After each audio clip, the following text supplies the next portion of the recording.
So a heart rate monitor tells you how hard your body is working, but it doesn't tell you how much work you're doing from a physics perspective. It tells you something about the Mm. physiology and the stress that your body's experiencing. So ideally, you want both sides. You want to know how much work your body is physically producing, and at the same time, what's the physiological cost or repercussion of that. And so the power meter is a way of determining what the physics of that of how much effort you're sorry, how much work you're doing are.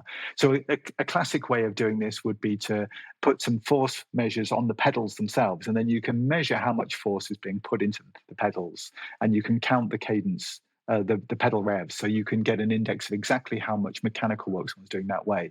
And then different manufacturers have come up with different ways of instrumenting the bicycle beyond just the pedal.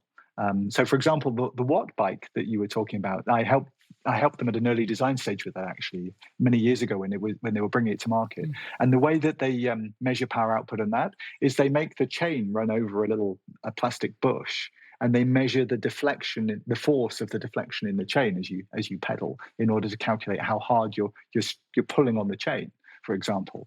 But Mm. a lot of other power meter manufacturers measure it in the crank, or they measure it in your rear hub as well at the back wheel. So there's a lot of different ways that you can do it, but they Mm. broadly all trying to do the same thing.